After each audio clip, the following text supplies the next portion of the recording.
Perform कर सकते। वो आपने अच्छा परफॉर्मेंस किया। जो कर सकते थे वो हमने भी सारा प्रयास किया।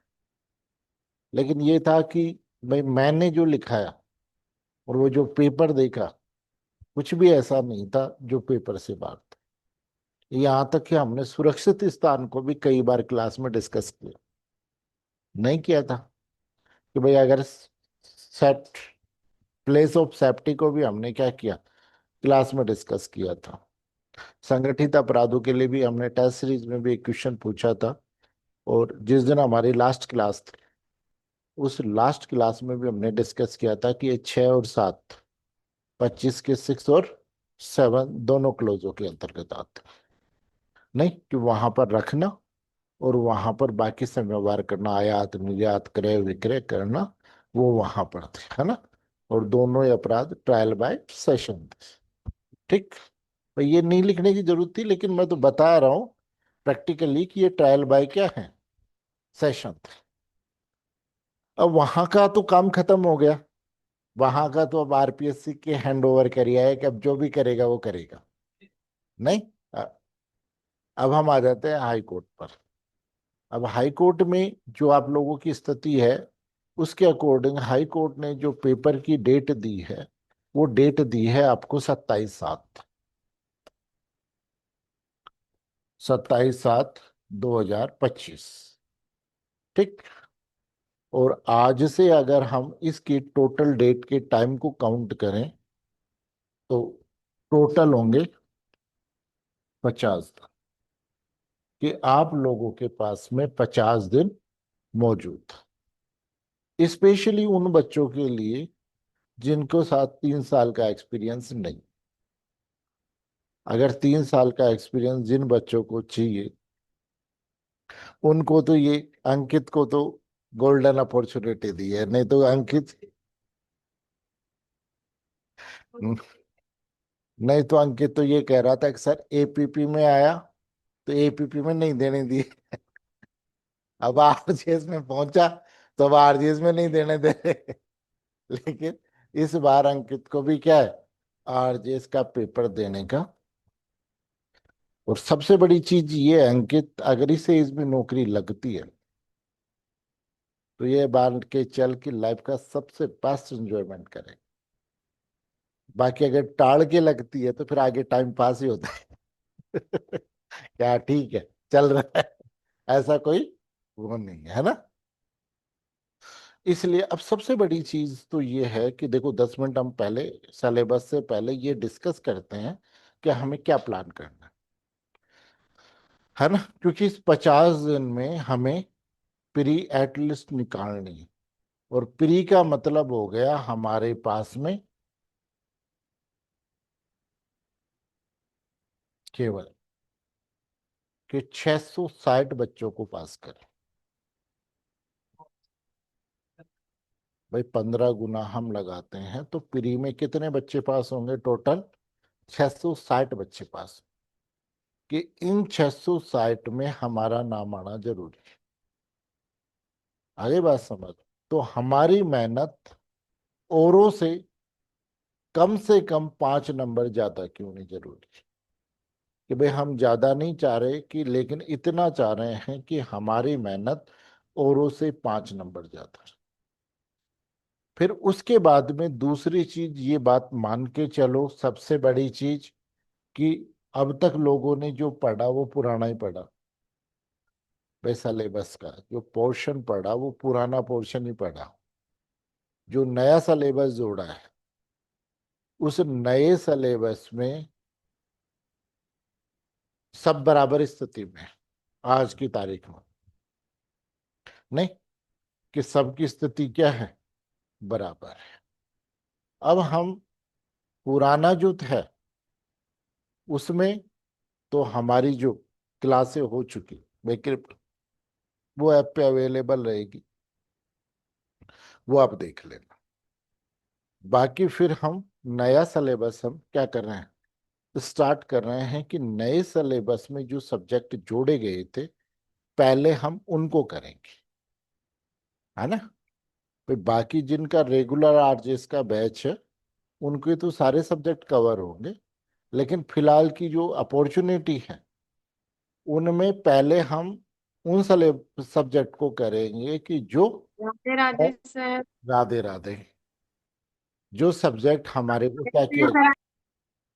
एडिशनल जोड़े गए हैं भाई, जो सब्जेक्ट हमारे एडिशनल जोड़े गए, और एडिशनल सब्जेक्ट जो जोड़े गए हैं वो सारे के सारे थोड़े प्रैक्टिकल है,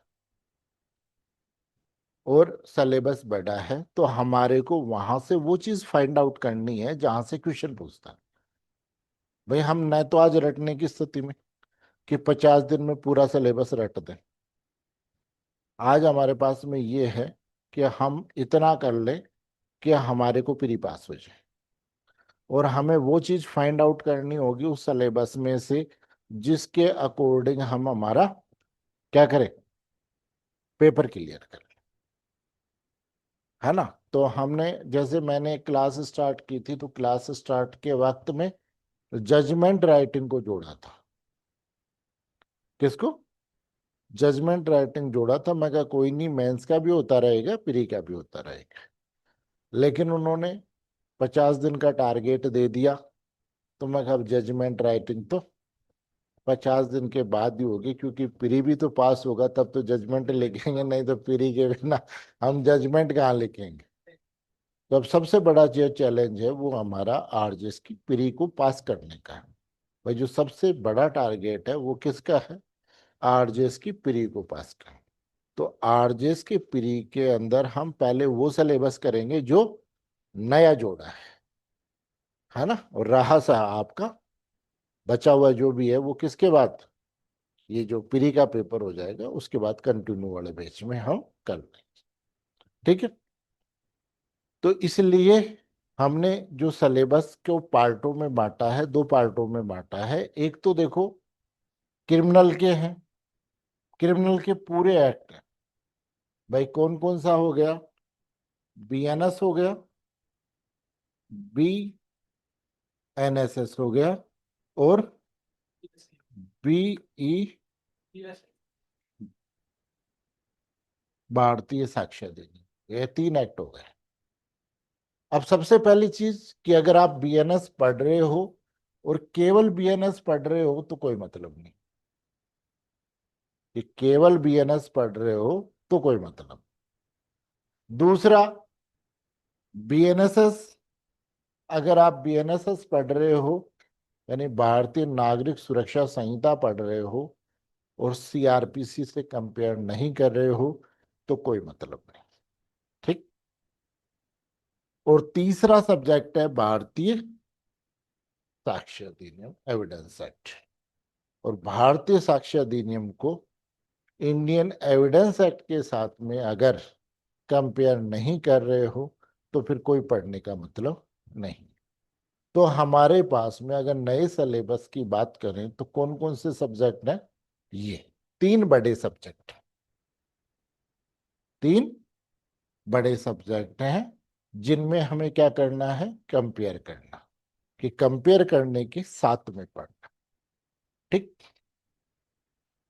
फिर उसके बाद में जो एनआई एक्ट आता था, कितना आता था?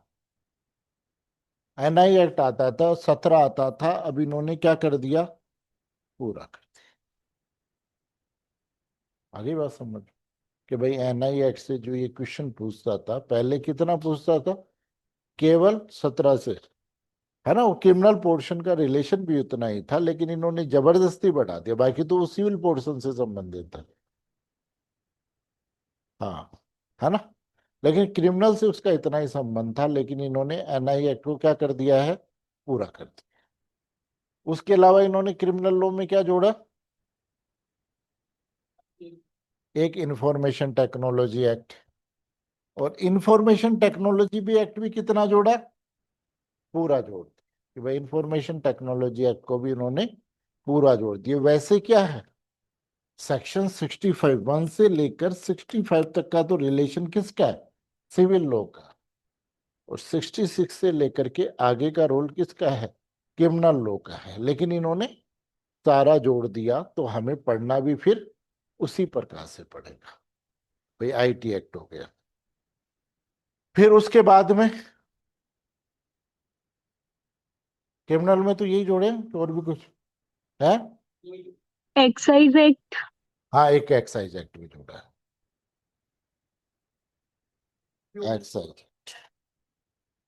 अब एपीओ वालों के लिए तो पढ़ा हुआ है, बाकियों के तो लिए नहीं पढ़ा हुआ है, तो उनको हाँ, है ना? बिल्कुल।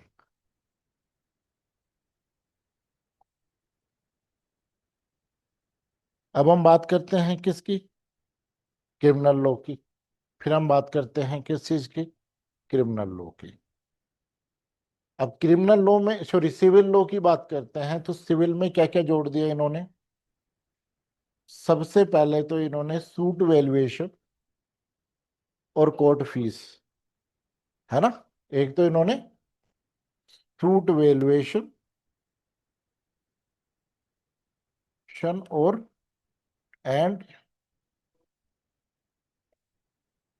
ये एक्ट जोड़ दिया। ठीक। दूसरा इन्होंने जोड़ दिया सेल्स एंड गुड्स।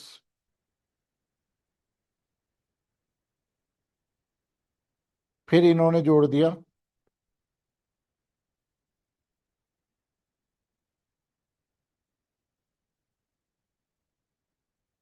फिर राजस्थान लैंड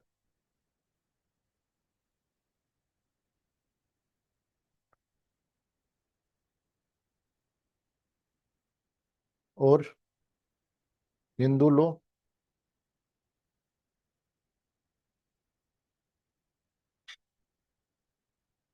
मोमडन लॉ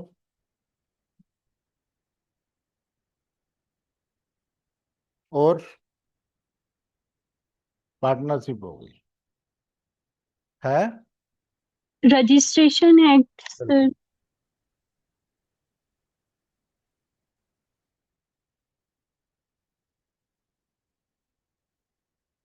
रजिस्ट्रेशन, ये इन्होंने है, मोमडन लॉ हो गई, है ना? ये सिलेबस में इन्होंने क्या किया है? नया जोड़ा है। ठीक है। तो अब हम देखो, जो टारगेट लेके चलेंगे 50 दिन में, उसमें पूरा सिलेबस तो नहीं हो सकता। अगर मैं सुबह से शाम तक भी पढ़ाऊं तो भी पूरा सिलेबस 50 दिन में नहीं हो सकता। केवल घास काटनी हो, नाम बोलने हो, तो हो सकता है। लेकिन हमारी जो टाइम की परिस्थितियां और जो हैं, क्योंकि बाकी करीब ये मानो कि आप में से ज्यादातर लोग, एक आधे को छोड़ करके बाकी सबने पुराने आरजेएस के एक्ट पढ़ रखे हैं। कोई नहीं पता है ना? तो ये आपने क्या कर रखा है? पढ़ रखा है। तो इसलिए अब हम सबसे पहले इसे टारगेट करके चलेंगे। तो देखो, हमारे पास में 3 मेजर एक्ट हैं: Hindu law, Rajasthan land revenue act, registration act, partnership, suit valuation, IT act. ये भी करीब मेजर के बराबर ही है भाई, ये एक्ट भी करीब करीब मेजर के बराबर ही है। ठीक। अब इसमें हम जो लेके चलेंगे वो ये लेके चलेंगे कि अभी हम इवनिंग में बीएनएस और हिंदू लॉ पढ़े। अब आप एक काम करना, एक तो कोई भी ऑब्जेक्टिव की बुक,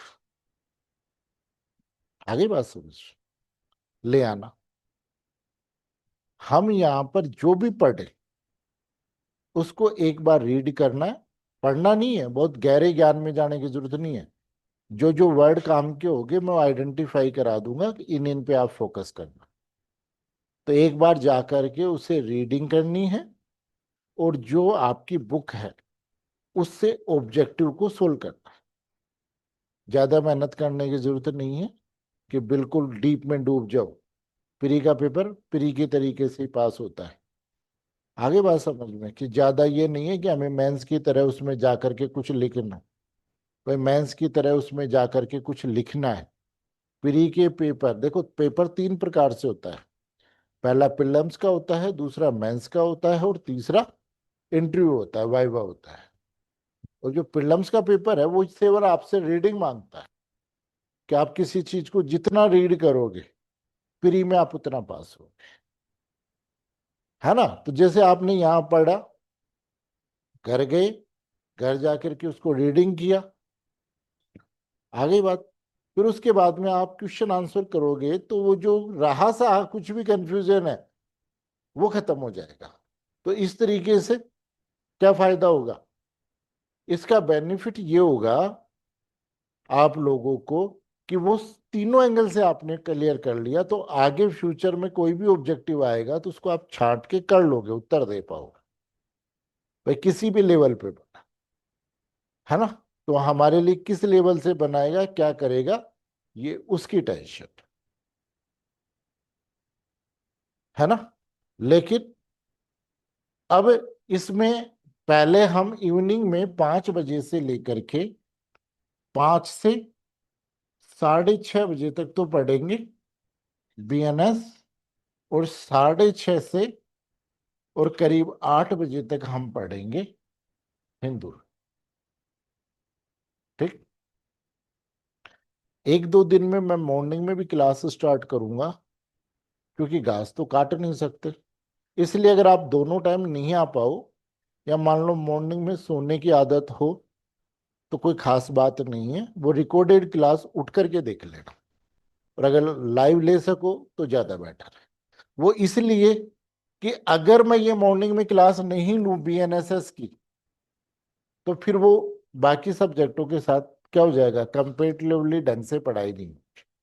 तो अगर ये बीएनएस जैसा सब्जेक्ट मॉर्निंग में 1.5 घंटे की क्लास के साथ में अगर मैं आपको पूरा करा दूं, तो उसमें ये है कि कई बच्चों की ये है कि सर मॉर्निंग में हम उठ करके नहीं ले पाएंगे, हमारी क्लास सोने का इशू रहता है, होता है कि हम रात को लेट सोते हैं।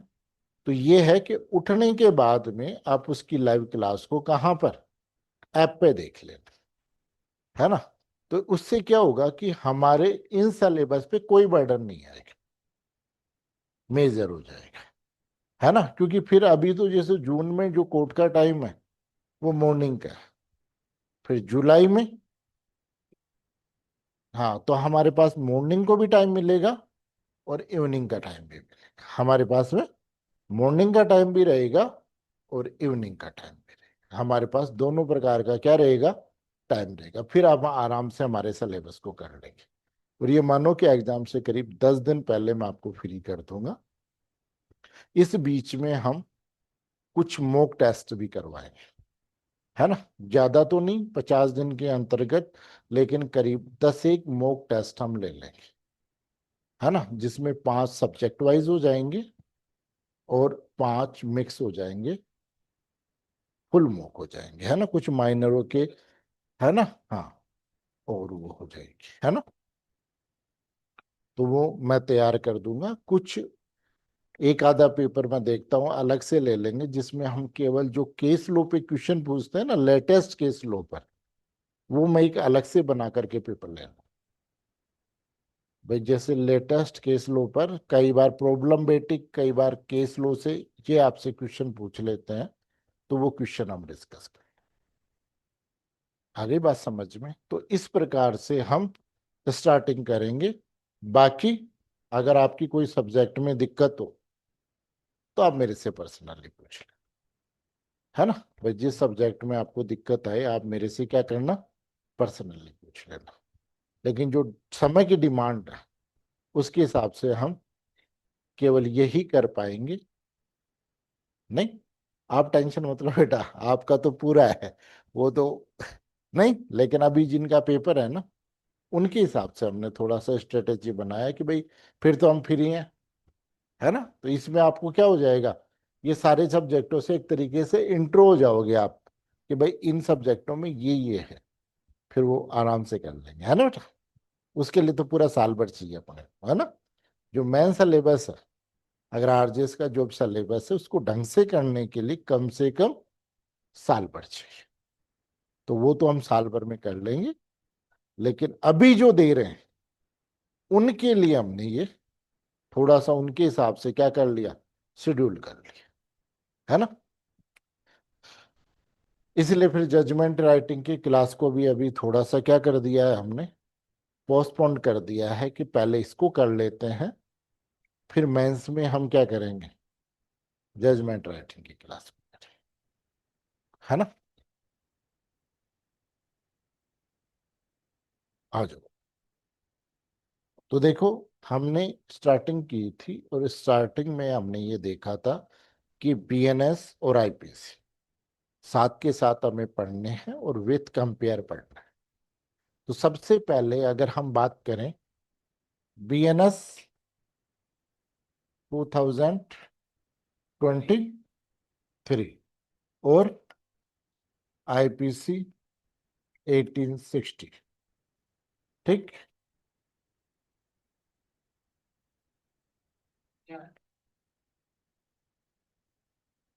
आगे बात समझ में, दोनों का ऑब्जेक्ट समझ में आ रहा है। एक का ऑब्जेक्ट था पैनल, यानी दंड देने का था, और दूसरे का ऑब्जेक्ट क्या है, जस्टिस करने का है, न्याय करने के उद्देश्य से हमने बनाई है। पुरानी आईपीसी में कई बार पनिशमेंट कम था किसी जगह, जैसे हम बात करें किसकी, स्पेशली फाइन की। जैसे आपने वो पढ़ा पीओ एक्ट, कि अगर पीओ एक्ट में कोई व्यक्ति पीओ की शर्त का वॉयलेशन करता है तो या तो उसे उतनी सजा दी जाएगी, और केवल फर्स्ट ऑफेंडर है तो 50 रुपए, तो क्या 50 रुपए। लेकिन 1958 में 50 रुपए के बारे में सोच के देखो, आज का 500। उस वक्त 500 रुपये होना एक बहुत बड़ी बात थी, 50,000 रुपये बात के इक्वल मानो। भाई 1958 में किसी के पास में 50 रुपये होना बहुत बड़ी बात थी। नहीं, तनख्वाह ही नहीं मिलती थी सरकारी कर्मचारियों को, तो कोई 10 रुपए 9 रुपए तो तनख्वाह थी सरकारी कर्मचारियों की। नहीं, तो फिर उसी प्रकार जैसे मान लीजिए कि जो सबसे बड़े टैक्स पेयर है, उनकी कितनी सजा, 10 रुपए। यानी 510 में अगर किसी ने शराब पी करके, भाई है तो सबसे बड़े टैक्स पेयर। आपने कोरोना में ये बात साबित भी हो चुकी कि महिलाओं ने दुनिया भर की सूजी की खपत की कोरोना काल में। लास्ट में महिलाओं की सूजी से कोई अर्थव्यवस्था पे फर्क नहीं पड़ा, तो अंत में जिम्मेदारी किसको दी गई, इन टैक्स पेयरों को दी कि लेकर की दुकान खोलो, टैक्स पेयरों को दो, फिर देखो अर्थव्यवस्था कैसे गति करती, है ना। तो वो 10 रुपए थे। तो आप ये सोचो कि 1860 में 10 रुपए की कितनी वैल्यू होगी। नहीं, कहीं जगह वैल्यू 100 रुपए, कहीं 10 रुपए, तो ये लग रहा था बड़ा अटपटा सा दंड लग रहा था आज की जो फाइन की वैल्यू के हिसाब से। इसलिए उस वैल्यू को इन्होंने क्या किया है, बढ़ा दिया, कि भाई कहाँ 200 रुपए थे वहां 5,000 रुपए कर दिए, कहीं 2,500 कर दिए, कहाँ 100 रुपए थे वहां 2,000 रुपए कर दिए। इस प्रकार से बीएनएस में क्या कर दिया, दंड को बढ़ा दिया, ठीक है। तो बाकी इन्होंने कुछ नहीं किया, इन्होंने सबसे पहला चीज तो ये कर दिया। दूसरा, आईपीसी में जो दंड थे जहां बिखरे हुए थे उनको इकट्ठा कर दिया, उन दंडों को क्या कर दिया, इकट्ठा कर दिया, ठीक। और जैसे पहले जो था बेयर एक्ट के मोड पे नहीं थी। बेयर एक्ट मोड में क्या होता है कि सबसे पहले फर्स्ट क्लोज होता है जिसमें जुडिक्शन होता है, संहिता का नाम होता है, एनफोर्स डेट होती है। तो वो हमारे 5 सेक्शनों में आ रही थी, 4 सेक्शनों में। सेविंग क्लोज था, वो नहीं था। फिर उसके बाद में डेफिनेशन क्लोज थी, वो किसके हिसाब से, जैसे हम ग्रामर डिक्शनरी होती है डिक्शनरी के अकॉर्डिंग होती थी, तो वो डिक्शनरी के अकॉर्डिंग नहीं थी, इसलिए इन्होंने डेफिनेशन क्लोज को डिक्शनरी के अकॉर्डिंग कर दिया, ठीक है। और फिर वही एक्सप्लेनेशंस को ले लिया और उसके बाद में फिर उन्होंने वही सारी बातें, तो इसलिए इन्होंने क्या किया कि सेक्शंस तो कम हो गए, क्योंकि आप ये मानो कि 52 ए तक तो डेफिनेशन क्लोज है, जिसको कहाँ समेट दिया, एक और दो में समेट दिया। तीन सेक्शन तक, सॉरी, तीन सेक्शन में आपको ने क्या कर दिया, 52 सेक्शंस, यानी 53 सेक्शन हो गए, उनको केवल तीन सेक्शनों में, तो सेक्शन तो कम होने थे ही, है ना। और सबसे बड़ी जो दिक्कत आई इसमें, किसमें, बीएनएस और आईपीसी में, वो यही आई कि बड़ी मुश्किल से तो सेक्शन याद हुए थे वकीलों को, और अब ये कह रहा है कि नए सेक्शन याद करो। आजकल जज भी ये कहता है कि भाई साहब नए की चार्जशीट पेश करो तो ये भी लिख करके लाए करो कि पुराने कौन से थे। नहीं, तो ये है ना। तो सबसे पहले हम बीएनएस का और आईपीसी का कंपेयर देखेंगे, कि दोनों को पढ़ते जाएंगे, साथ में कंपेयर देखते जाएंगे कि कुछ अलग है दोनों की डेफिनेशंस में, किसी चीज में वो अंतर हम देखते जाएंगे, साथ करते जाएंगे, जिससे बीएनएस और आईपीसी हमारी क्या हो जाएगी, साथ के साथ। ठीक है। अब देखो, हमने वैसे एक क्लास पहले डिस्कस कर लिया था, लेकिन एक बार दोबारा से हम डिस्कस कर लेते हैं कि जो था कि बीएनएस का सेक्शन फर्स्ट के सब क्लोज 1 से लेकर 6 में वो बात दे रखी है जो आईपीसी के सेक्शन 1 से लेकर के 5 में दिया हुआ था। 5, तो 6 में सेविंग क्लोज भी तो है, फर्स्ट के 6 में सेविंग क्लोज, है ना। तो जो 1 से 5 में दे रखा था वो कहाँ दे रखा है। अब सबसे पहले आईपीसी का जुडिक्शन दे रखा है कि आईपीसी का टेरिटोरियल जुडिक्शन क्या है। तो आईपीसी का टेरिटोरियल जुडिक्शन इन्होंने सबसे पहले बात किया कि सेक्शन सब क्लोज फर्स्ट में की एक एक्ट बना रहे हैं हम सबके लिए, जिसका नाम क्या है, भारतीय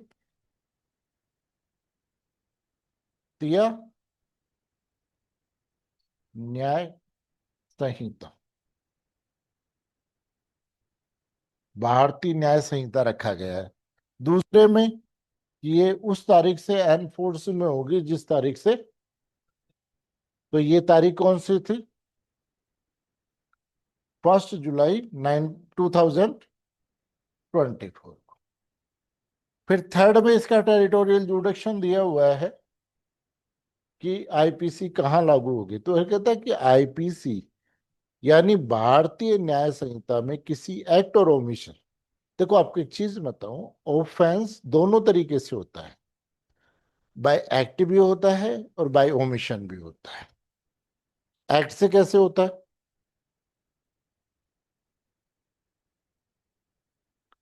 भाई बाय एक्ट कैसे होता है, जैसे मान लीजिए कि आपने चक्कू लिया और किसी के पेट में चक्कू मार दिया और घुमा दिया, बाण निकाल दिया, आपने उसे इतना इंजर्ड कर दिया कि प्रकृति यानी ड्यू कोर्स ऑफ नेचर में उसकी मृत्यु कारित होना संभव है और आदमी मर गया।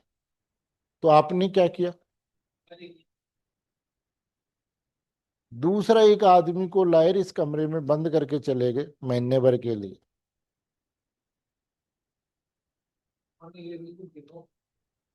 तो आपने क्या किया, बंद कर दिया, कोई बात नहीं, लेकिन यहाँ आपकी ड्यूटी थी क्या, कि उसे खाना पीना तो दोगे। भाई किसी को जेल में डालते हैं तो जेल में भोजन भी तो देते हैं कि नहीं देते, तो जेल में उसे भोजन भी मिलता है कि नहीं मिलता, तो भोजन दिया, जो ड्यूटी थी उसको आपने परफॉर्म नहीं किया, इसलिए वो बंदा मर गया। तो आपने किससे मारा, बस। आगे बात समझ में, तो दोनों चीजें होती हैं, कार्य से भी ऑफेंस होता है और ओमिशन से भी होता है, यानी कार्य बाय एक्ट और बाय ओमिशन, दोनों चीजों से क्या होता है? अपराध होता है। और कई कार्य ऐसे होते हैं जो बाय एक्टिव होते हैं, जैसे चोरी का अपराध। चोरी का अपराध कैसे होता है? भाई चोरी का अपराध तो काम करने से ही होगा, भूलने से थोड़ी होगा। नहीं, कुछ अपराध ऐसे हैं, कुछ अपराध ऐसे हैं जो केवल बाय ओपिनियन से होता है, जैसे सेक्शन 491 आईपीसी, जिसमें यह है कि जिसकी ड्यूटी है किसी व्यक्ति की क्या करने की? संरक्षा करने की, और अगर आप उसका लोभ कर रहे हो तो 491 का अपराध होता है। आगे बात समझ में? तो जो अपराध होते हैं वो बाय एक्ट और ओमिशन। तो ये कहता है कि भारतीय दंड संहिता में किसी एक्ट या ओमिशन को पनिशेबल बनाया है। भाई क्रिमिनल लॉ क्या होती है? क्रिमिनल लॉ में दो बातें आती है, एक तो ऑफेंस और दूसरा ऑफेंस के लिए पनिशमेंट। भाई पहला तो अपराध और दूसरा अपराध के लिए दंड। अगर ये दो बातें नहीं हैं तो फिर वो अपराध नहीं। अगर कोई बात जो दो नहीं, ठीक है, जैसे मान लीजिए सपोज करो धर्मेंद्र ने मेरे से कहा कि सर हमारे घर पे खाना खाने आना। मैंने कहा ठीक है, आ जाऊं। अब धर्मेंद्र सारा काम छोड़ दे, सुबह घर पे उठा, वाइफ को कहा कि खाना बनाओ। वाइफ ने कहा कि क्यों भाई सुबह सुबह क्यों होगा, मेरे सर आ रहे हो? वो क्या आ रहे होंगे तुम्हारे, आ रहे हैं, मेरे थोड़ी आ रहे हैं। फिर इसने झगड़ा किया घर पे, तनाव पैदा किया एक, और फिर खाना बना। ठीक। फिर खाने के लिए इसने काफी तैयारियां की, कई चीजें इसने बड़े एफर्ट से मंगाई फोन करके। ठीक। और फिर उसके बाद में जब मेरा नंबर था जाने का, मैं नहीं गया। नहीं। अब इसकी उस सिचुएशन को सोचो कि इसने क्या क्या झेला, लेकिन फिर भी मैं नहीं गया। तो अब वो सारी चीजें हैं, दुखी होने वाली बात भी है, लेकिन वो बात, मेरा जो काम है वो किसी विधि में अपराध नहीं बनाया है। आगे बात समझ, इसलिए मेरी कोई लाइबिलिटी नहीं है। इसके स्तर पे देखा जाए तो ये इसका तो वो कहते यार घर पे लड़ाई हो गई, इतना सारा कुछ हो गया यार, फिर भी नहीं आए। इसके लेवल पे अगर आप देखो तो तो वो कहते हैं कोई भी बात जो पनिशेबल है, एक्ट और ओमिशन, वही ऑफेंस होता है ना? तो जब तक दोनों शर्तें पूरी नहीं होती कि पहले तो उसे ऑफेंस डिक्लेयर करे और दूसरा उसके लिए पनिशमेंट का प्रोविजन करे, तभी वो चीज ऑफेंस होती है। आज हम बात करें एडल्ट्री ऑफेंस है।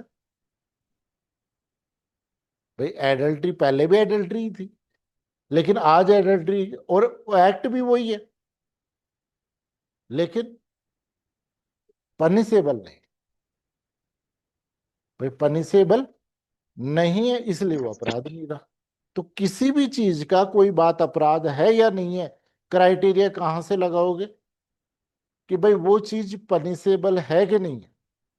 अगर वो चीज पनिशेबल है तो ऑफेंस, नहीं है तो। अब आप एक चीज बताओ, जो इंफॉर्मेशन टेक्नोलॉजी है, इंटरनेट है, हमारे यहाँ 91 में आ गया था, और हमारा एक्ट कब बना? उससे पहले जो भी इंटरनेट के ऑफेंस हुए, एक में भी कोई एफआईआर रजिस्टर्ड हो तो बता दो। अपराध तो थे ही, लेकिन पनिशेबल नहीं, इसलिए वो कोई अपराध नहीं हुए। लेकिन बाद में हमने एक्ट बना दिया, उसके बाद वो पनिशेबल हो गए, इसलिए हम ये कहते हैं कि सब साइबर क्राइम हो गए। तो ध्यान रखना, किसी भी कार्य और ओमिशन को अगर पनिशेबल बना दिया गया है तो फिर वो ऑफेंस होगा, और अगर उसके पीछे अपराध के लिए दंड नहीं है तो कोई अपराध। आज अगर आप किसी की पत्नी को बिना पूछे ले जा रहे हो तो 498 का अपराध होता है, लेकिन उससे रिलेशन बना रहे हो तो कोई अपराध नहीं है, क्योंकि एडल्ट्री क्यों पनिशेबल नहीं, अपराध से हटाती है। ठीक। आज की अगर पोजीशन देखी जाए तो इन नेचुरल इंटरकोर्स को भी पनिशेबल नहीं है, तो वो भी अपराध नहीं है। आगे बात समझ। अगर हम बात करें, पहले ये था कि पुरुष महिला या किसी पशु के साथ इन नेचुरल इंटरकोर्स किया गया है तो वो ऑफेंस है, लेकिन आज इन्होंने ये नई बीएनएस में ये सेक्शन ही हटा दिया। अब चलो महिला के साथ किया जाता है तो 354 में आ जाए, आ गई। और 354 में आने के बाद दूसरी चीज कि पुरुष के साथ किया जाए तो चलो 355 में आ जाए, लेकिन जानवर के साथ कवर नहीं हो रहा, वो पनिशेबल ही नहीं, वो का अपराध ही नहीं। आप ये देखो कि आईपीसी में रेप की डेफिनेशन को बड़ा बोल्ड कर दिया। आगे बात समझ। आप पहले क्या था कि इंटरकोर्स होता है तो हम रेप मानते थे, अब इन्होंने बड़ा वो कर दिया। तो आप ये मानो कि पति पत्नी के रिलेशन में ये माना कि पति पत्नी का रेप नहीं कर सकता।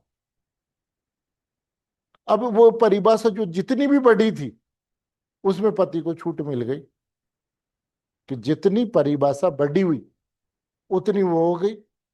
और अब क्या हो गया, मैरिटल रेप होना शुरू हो गया। लेकिन सुप्रीम कोर्ट आज भी ये बात नहीं मान रहा कि मैरिटल रेप जैसी कोई चीज होती है। भाई पहले जो परिभाषा थी उसके अकॉर्डिंग तो ठीक था, लेकिन आज की परिभाषा के अकॉर्डिंग अगर हम रेप की डेफिनेशन को देखें तो पति पत्नी के साथ भी कर रहा है।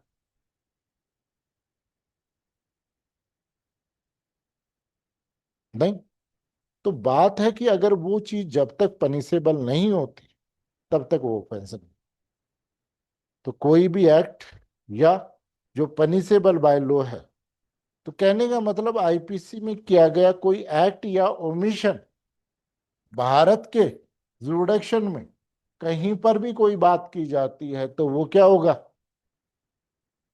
आईपीसी के अकॉर्डिंग लाइबल, सॉरी बीएनएस के अकॉर्डिंग क्या होगा, लाइबल होगा।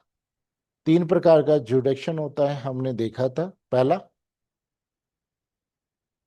पहला होता है लैंड जुरिडिक्शन, दूसरा वाटर जुरिडिक्शन, और तीसरा एयर जुरिडिक्शन।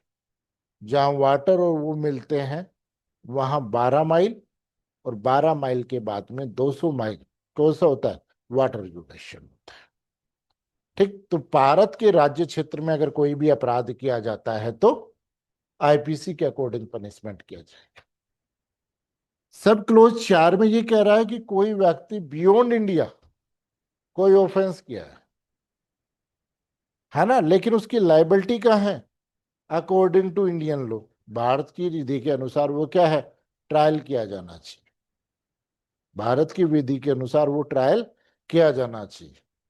ठीक। क्योंकि उसने भारत में अपराध नहीं किया, अपराध कहाँ हुआ है, बियॉन्ड इंडिया हुआ है। लेकिन उसकी ट्रायल कैसे करनी चाहिए, जिसके लिए मैंने आपको एग्जाम्पल दिया था कि 26/11 का जो लड़ाई हुई, पाकिस्तानी टेररिस्टों को हम बुलाना चाहते थे लेकिन नहीं है। अब मान लीजिए सपोज करो आज कि वो 5 आदमी मिल जाएं तो, जिन्होंने पहलगाम पे गोली चलाई थी। पाकिस्तान में अभी भी नाम रख रखा है उनके ऊपर 50 लाख रुपए का, कि जो इन व्यक्तियों को सूचना देगा उनको 50 लाख की इंफॉर्मेशन देगी। युद्ध में ये शर्त भी है कि जो आदमी आतंकवादी था वो भारत को मिलेंगे। ठीक। अब वो 5 आदमी आ गए तो वो कौन से सेक्शन में कवर होंगे, दो में, दो में कवर होंगे ना बेटा। पहलगाम में आकर के किया है ना, भारत में किया है ना, तो वो पांचों आदमी कहाँ कवर हो रहे हैं। फिर वो ये कहते हैं कि साहब वहां पर जो ये मोहम्मद साहब थे उन्होंने हमारे को ये बोला। 5 व्यक्तियों के नाम और बताए कि साहब उन्होंने भेजा था हमारे। फिर हम पाकिस्तान को लिस्ट देते हैं, भाई ये 5 और भेज। वो जो 5 भारत में आ रहे हैं उन्होंने तो बम नहीं चलाए, न गोली चलाई, न वो भारत में है, न भारत के नागरिक हैं। वो 4 में भी कवर नहीं हो रहे।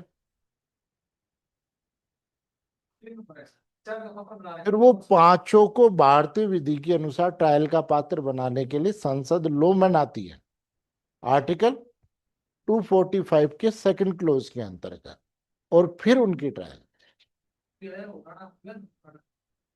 है। बिल्कुल नहीं, वो तो भारत में अपराध करके गया था, है ना। फिर उसके बाद में सेक्शन 3, 3 डायरेक्टली छोड़ी, ये सब क्लोज 4 बीएनएस का डायरेक्टली लागू लागू सेक्शन 3 हो गया, है ना, और सब क्लोज 4। फिर इसके 5, 5 में 3 बात बताई, कोई भी इंडियन सिट है कि इंडियन सिटीजन बियॉन्ड इंडिया और विदाउट इंडिया कोई ऑफेंस करता है तो उसकी भारत में लाइबल होगी। बियॉन्ड इंडिया और विदाउट इंडिया का मतलब समझ गए कि जहां पर किसी देश का कंट्रोल है जिस क्षेत्र पर, वो तो हो गया बियॉन्ड इंडिया, और जिस क्षेत्र पर किसी का कंट्रोल नहीं हो गया वो हो गया विदाउट इंडिया। नहीं नहीं, भारत के बाहर, परे बियॉन्ड इंडिया, और विदाउट इंडिया भारत से बाहर। फिर 5वां, है ना, दूसरा कि भारत पे रजिस्टर्ड कपोत शिप और एयरक्राफ्ट पे अगर कोई भी ऑफेंस दुनिया में कहीं पर भी खड़ा हो अगर किया जाता है तो आईपीसी अप्लाई होगी, बीएनएस। और तीसरा कि भारत में स्थित कंप्यूटर इंस्ट्रूमेंट को अगर आप टारगेट करके कोई ऑफेंस कर रहे हैं तो बीएनएस अप्लाई। तो ये कहने का मतलब जो इसके सब क्लोज 1 और 2 में है वो आईपीसी के सेक्शन 1 में है, जो इसके सब क्लोज 3 में है वो आईपीसी के सब क्लोज सेक्शन 2 में था, जो इसके 4 में है वो इसके सेक्शन, और जो इसके 5 में था वो इसके सेक्शन 4 में, और जो इसके 6 में है वो इसके सेक्शन 5 में था, जिसको हम बोलते हैं सेविंग क्लोज। उसको क्या बोलते हैं? Saving close. इसको क्या बोलते हैं? Saving close. समझ गए? इसको क्या बोलते हैं? Saving close. सेविंग क्लोज का मतलब इन्होंने क्या बताया कि भाई कोई भी व्यक्ति नहीं जिसने, भाई कोई भी एक्ट है, जैसे मान लो पहले इन्होंने मार्शल लॉ की बात की, मार्शल लॉ में आर्म्स एक्ट भी हो गया, इंडियन नेवी डिसिप्लिन एक्ट भी हो गया, इंडियन एक्ट। तो जो भी मार्शल लॉ है उसमें अगर किसी सैनिक ने कोई ऑफेंस किया है, अधिकारी ने कोई ऑफेंस किया है, तो उनकी ट्रायल मार्शल कोर्ट में होती है, तो उन पर आईपीसी अप्लाई नहीं। स्पेशल लॉ है या लोकल लॉ है, वो भी आईपीसी पर क्या करेंगे? सुपरसीड करेंगे। तो जहां स्पेशल लॉ, मार्शल लॉ और लोकल लॉ अप्लाई होती है वहां अगर आईपीसी में उसमें क्या है, कंट्रोडिक्शन है, तो वो लोग क्या करेंगे? आईपीसी पर सुपरसीड करेंगे, अधिमान करेंगे। ये कहां दे रखा है? सब क्लोज 6 और सेक्शन। क्लियर है? तो ये आपका सेक्शन फर्स्ट हो गया। अब उसके बाद में सेक्शन सेकंड, बीएनएस। इसमें इन्होंने क्या किया है? डेफिनेशन क्लोज दिया है। जो डेफिनेशन क्लोज को पहले यहां इसका चैप्टर सेकंड था जिसका नाम दिया था जनरल एक्सप्लेनेशंस, जिसमें डेफिनेशन भी थी और एक्सप्लेनेशन भी था। अब इन्होंने क्या कर दिया? उसको 2 सेक्शन बना दिए। पहला बना दिया डेफिनेशन क्लोज और दूसरा बना लिया जनरल एक्सप्लेनेशन, सेक्शन 5 के अंदर। तो डेफिनेशन क्लोज में इन्होंने जो डेफिनेशन दी है उसमें सबसे पहले जो डेफिनेशन है, अब ये डेफिनेशन किसके अकॉर्डिंग होगी? इसकी जो डेफिनेशन होगी वो किसके अकॉर्डिंग है? डिक्शनरी के अकॉर्डिंग, है ना। तो इन्होंने सबसे पहले वर्ड दिया है एक्ट।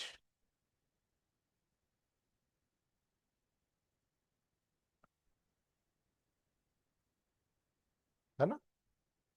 अब इन्होंने कहा कि एक्ट में डिनोट एक्ट्स, ये कहां था? आईपीसी का ये सेक्शन 2 के फर्स्ट में है, और ये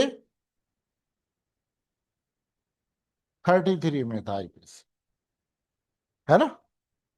अब एक बात बताओ, जैसे कोई मर्डर होता है,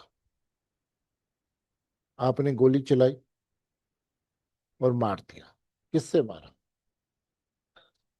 ठीक।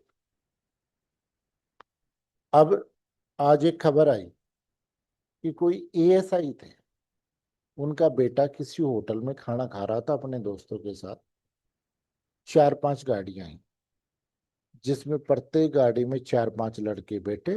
वो पहले फायरिंग की उन्होंने, और वो जो एएसआई का बेटा था उस पे गोली चलाई। उसको एक गोली लगी, वो बेहोश हो गया। जो रेस्टोरेंट की फर्स्ट मंजिल थी उससे उन्होंने नीचे गिरा दिया, नाक पे तलवार से वार किया और उसकी मृत्यु कारित कर दी। किससे की? बाय एक्ट और बाय एक्ट्स।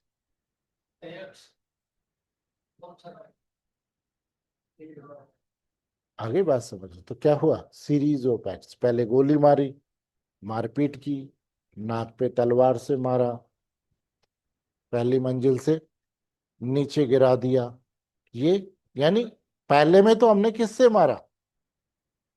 केवल एक सिंगल एक्ट, और दोबारा में हमने कई कार्य करके मारे। तो इन्होंने कहा कि जो एक्ट वर्ड है उसमें केवल सिंगल एक्ट नहीं है, क्या लिखा हुआ है? सीरीज ऑफ एक्ट्स भी इंक्लूड, है ना। जैसे सेक्शन 99 को पढ़ो इस बार, हाँ, बीएनएस की, जिसमें इन्होंने किसकी डेफिनेशन दी हुई है? Culpable homicide. आईपीसी है बेटा आपके पास? बीएनएस है तो सेक्शन, बेटा मोबाइल में देख, मैं उसको, कौन सा सेक्शन बताया आपने? सेक्शन 9, 99। सर सॉरी 100 देख।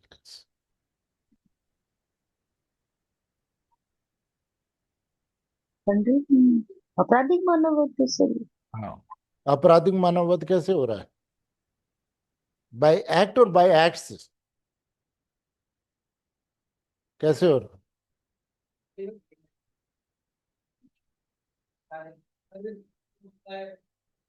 अगर हम डेफिनेशन केवल है उसकी डेफिनेशन देखें तो के साहब 3 काम किए थे तब मरा है, सिंगल काम से नहीं मरा। तो कहते ये आपराधिक मानववध में तब आता जब केवल एक्ट होता था। ये तो सीरीज ऑफ एक्ट्स है, इसलिए इन्होंने ये डेफिनेशन बनाई है कि एक्ट वर्ड में क्या है? Series of acts.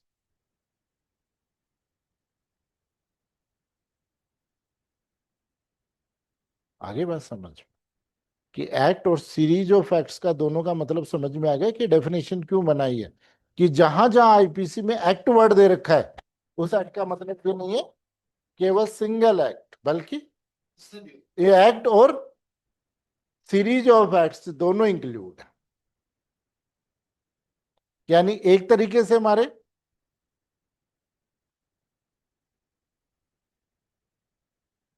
फिर नेक्स्ट डेफिनेशन आती है एनिमल। फिर इन्होंने कहा कि any living creature other than human being, यानी आदमी को छोड़ करके बाकी सारे क्या है? है क्या? सही डेफिनेशन है क्या? ठीक है, ये कहाँ था? ये सेक्शन 47, ये डेफिनेशन कहाँ थी? 47। जैसे मर्डर है, किसका होता है? ह्यूमन बीइंग का होता है, न कि रेस्टी। मिस्चिफ किसकी होती है? एनिमल। आगे बात, बारिश आ रही है क्या? फिर नेक्स्ट आता है शिशु, चाइल्ड। ये नई डेफिनेशन जोड़ी है, पहले ये आईपीसी में डेफिनेशन है क्या? इंग्लिश के इंग्लिश, है ना? फिर नेक्स्ट आता है चाइल्ड, है ना, शिशु। कि 18 वर्ष से कम आयु का कोई शिशु अभिप्रेत means any person below age of 18। ये जब आप वो पढ़ोगे ना, कौन सा, ह्यूमन ट्रैफिकिंग के ऑफेंस, वहां वर्ड आता है ये शिशु, ये शिशु के अगेंस्ट किया गया, तो वहां आता है ना। फिर आता है नेक्स्ट काउंटर फीट, यानी कूटकरण। देखो एक चीज ध्यान रखना, दो चीजें होती है, एक होती है फोर्जरी और एक होता है काउंटर फीट। फोर्जरी डॉक्यूमेंट्स की होती है और काउंटर फीट थिंग की होती है, चीज की होती है। यानी कोई एक चीज को दूसरी चीज जैसा बना दे, इसको हम क्या बोलते हैं? कूटकरण, है ना। जो ये जो ऑफेंस होते हैं किसके, नहीं दस्तावेज के नहीं, ये जो ब्रांड वाले क्या बोलते हैं इसको, नाइक एडिडास के, ये जो ब्रांड वाले जो ऑफेंस होते हैं ना, ट्रेडमार्क के जो ऑफेंस होते हैं, वो इसी में आते हैं, काउंटरफेट में, है ना। फिर अब तो नया एक्ट बना दिया, पहले ये जो ट्रेडमार्क वाले ऑफेंस थे ना, वो यहाँ कवर होते थे। तो दो चीजें होती है, एक तो फोर्जरी, फोर्जरी किसकी होती है? डॉक्यूमेंट्स की। और चीज की क्या होती है? काउंटरफेट। जैसे मान लो मैंने कोई वो बनाई पेंटिंग, और मेरी पेंटिंग जैसी आपने पेंटिंग बना दी, तो आपने क्या किया? जैसे कई बार आपने देखा होगा पिक्चरों में चलता है कि साहब मेरे डायलॉग को टीप लिया, मैंने ये डायलॉग उस पिक्चर के लिए बनाया था लेकिन इसने अपनी पिक्चर में काम में ले लिया। नहीं, डायलॉग्स की लड़ाई होना शुरू हो जाती है ना। तो एक चीज को दूसरी चीज के जैसे आपने बना लिया, किस इंटेंशन से? कि भाई किसी को डिसीव किया जाए, धोखा दिया जाए। अगर इस इंटेंशन से आपने बना लिया कि प्रवंचना की जाए, या इस नॉलेज के साथ कि उसके साथ में प्रवंचना की जा सकती है, तो उसे हम काउंटरफेट कहते हैं। और इसकी जो सबसे बढ़िया बात है, उसको अंडरलाइन करके क्वेश्चन मार्क बना लो, कि कूटकर्ण के लिए आवश्यक है न कही है कि नकल ठीक वैसी ही हो। इसके फर्स्ट एक्सप्लेनेशन को अंडरलाइन करके क्वेश्चन मार्क बनाओ, है। It is not initial to counterfeit that the intention should be exact, कि सेम वैसी की वैसी हो, ये जरूरी। दूसरी चीज, इन्होंने परजम्पशन की बात कही है, तो सेकंड एक्सप्लेनेशन में किसकी बात कही है?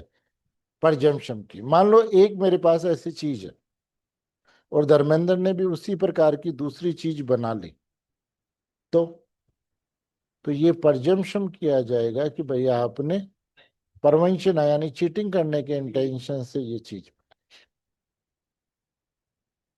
ठीक है। तो और कूटकर्ण की आईपीसी में डेफिनेशन दे रखी है सेक्शन 28 में।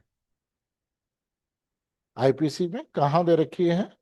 सेक्शन 28 में। फिर देखिए पांच में इन्होंने देख रखी है डेफिनेशन कोर्ट। आईपीसी में जो डेफिनेशन थी वो कोर्ट ऑफ जस्टिस थी, और बीएनएस में जो डेफिनेशन है वो कोर्ट की दे रखी है। आईपीसी में ये कोर्ट वर्ड ना था, कोर्ट ऑफ जस्टिस वर्ड था, और यहां पर कोर्ट वर्ड यूज किया गया है। तो थोड़ा सा डेफिनेशन की स्टार्टिंग में अंतर दे रखा है, कि वहां और वहां सेक्शन 20 में ये डेफिनेशन दे रखी है, यहां पर 2 के 5। अब एक बात बताओ, जज साहब घर पे बैठे हैं, बातें चलनी है, जज साहब ने कोई फैसला सुना दिया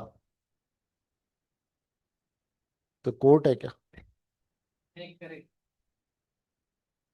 कि जब जज जुडिशियल वर्क कर रहा है, अब जज सिंगल भी हो सकता है और जज बेंच में भी हो सकता है। आगे बात समझ, जैसे आप हाई कोर्ट में जाओगे तो सिंगल बेंच होती है और डीबी होती है, डबल बेंच होती है। सुप्रीम कोर्ट में जाओगे तो 2 जजों की बेंच होती है, वहां सिंगल बेंच नहीं होती। या फिर 3 जजों की बेंच होती है, या फिर 5 जजों की बेंच होती है, जिसको हम बोलते हैं कॉन्स्टिट्यूशनल बेंच, जिसमें 5 या अधिक जज होते हैं। हाई कोर्ट में या तो सिंगल बेंच या डबल बेंच, और फिर फुल बेंच होती है पूरे के, फिर सारे जज बेंच। हाँ, है ना। कई बार होता है ना कि आज फुल बेंच की वो थी मीटिंग डीसी। नहीं, सुप्रीम कोर्ट में केवल 3 तरह की बेंच होती है। पहली होती है टीबी, दूसरी 3 जजों की बेंच, और तीसरी होती है 5 जजेस बेंच, जिसको हम बोलते हैं कॉन्स्टिट्यूशनल बेंच। है नहीं, जब वो फिर कॉन्स्टिट्यूशनल बेंच में 5 से ज्यादा कितने भी भेज सकते हैं। तो सबसे बड़ी जो कॉन्स्टिट्यूशनल बेंच हुई है वो 13 जजों की है। कौन से में? केशवानंद भारती की केस, जिसकी अध्यक्षता की थी न्यायमूर्ति सीकरेन, जो उस वक्त सीजे थे। लास्ट दिन डिसीजन दिया था उन्होंने अपने कार्यकाल के। कौन सा? Keshavananda Bharati versus Union of, sorry, Kerala. आगे बात।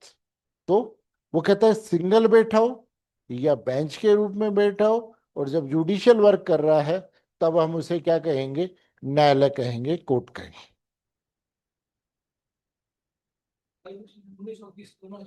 है?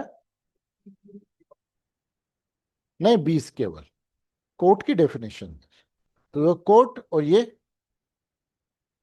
कोर्ट ऑफ जस्टिस, है ना। बस इतना ही अंतर है इसमें।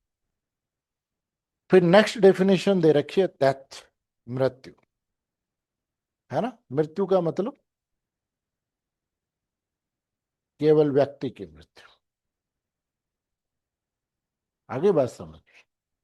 एक चीज मैं बताऊं, जैसे मान लीजिए रोड पे कोई जानवर जा रहा है और आपकी कार जानवर से टकरा गई। मान लीजिए किसी की बकरी आपकी गाड़ी के आगे आ गई रोड पे, वो कहता चलो थाने, रिपोर्ट दर्ज कराएंगे। वो कहा भाई किस बात की? वो कहा बकरी मार दी। तो आईपीसी में गाड़ी चला करके बकरी मारना कौन सा अपराध होता है?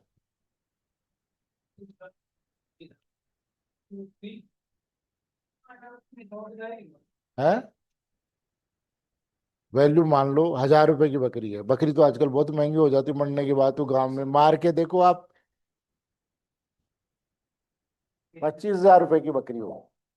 अब बताओ,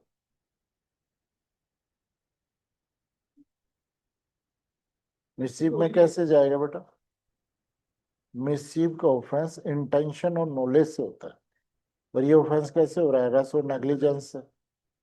तो रस और नेग्लिजेंस से अगर बकरी मरती है तो ध्यान रखना, कोई अपराध नहीं। क्योंकि रस और नेग्लिजेंस के लिए वर्ड क्या दे रखा है? मानव की मृत्यु या मानव का जीव।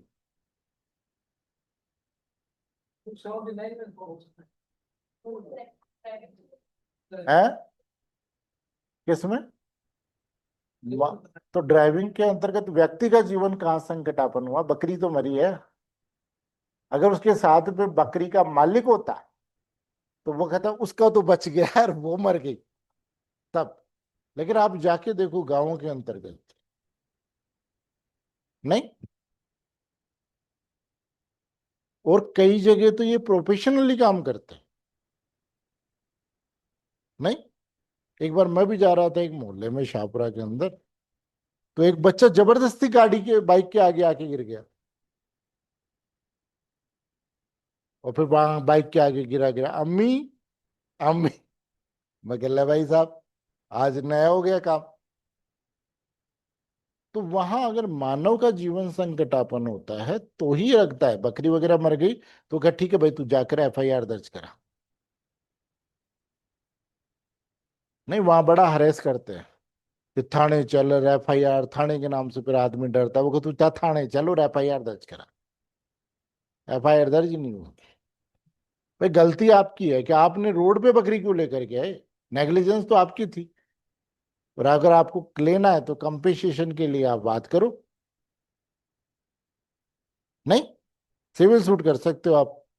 तो यहाँ वर्ड क्या दे रखा है, मृत्यु के मतलब मानव की मृत्यु, न कि बकरी की मृत्यु। समझ गए। तो समझ में आ रहा है ना कि ये डेफिनेशन क्यों दी है इन्होंने। अब एक बात बताओ, जैसे अभी आपने सेक्शन 100 पढ़ा, उसमें इन्होंने कहा है कि लास्ट में बाय एक्ट द्वारा मृत्यु कारित करता है। कहीं लिखा हुआ है कि मानव की मृत्यु करता है। पूरे उस डेफिनेशन को पढ़ करके बताओ कि कहीं पर व्यक्ति वर्ड लिखा हुआ है क्या, मृत्यु के आगे।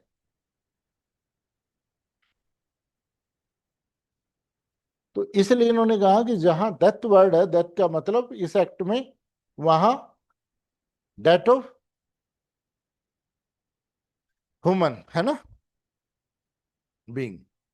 फिर नेक्स्ट डेफिनेशन दे रखी है इन्होंने, डिसऑनेस्टली। नेक्स्ट डेफिनेशन इन्होंने दी है डिसऑनेस्टली या बेईमानी। ठीक। देखो बेईमानी की डेफिनेशन से पहले दो बातों, देखो उन्होंने सही दे रखी थी कि उन्होंने अभी वो बाद में जाके ढूंढो। तो देखो दो चीजें होती है, एक होता है रॉन्गफुल लॉस और एक होता है रॉन्गफुल गेन। नहीं, अब जैसे मान लो सपोज करो कि मोबाइल के 10,000 रुपए दिए धर्मेंद्र ने और बाजार से खरीद के लेके आया है, तो इस मोबाइल के मजे किसको लेने चाहिए। क्यों। भाई 10,000 रुपए दिए हैं तो मजे भी धर्मेंद्र ही ले। लेकिन मैं इसे उठा ले गया और मैं मजे ले रहा हूं तो यानी मैं जो हकदार नहीं था, मैं इस चीज को एंजॉय कर रहा हूं। तो ये तो हो गया रॉन्गफुल गेन। और हकदार कौन था, धर्मेंद्र था। तो इसको क्या हुआ, क्योंकि 10,000 तो इसने दिए थे, हकदार ये था। इस चीज के लिए एंटाइटल कौन था, ये। और मजे कौन ले रहा है, तो जो मजे ले रहा है, जिसका कोई राइट ही नहीं है उस चीज पर, वो तो हो गया रॉन्गफुल गेन। और जिसको मजे लेने चाहिए थे वो नहीं ले पा रहा, इसको बोलते हैं रॉन्गफुल लॉस।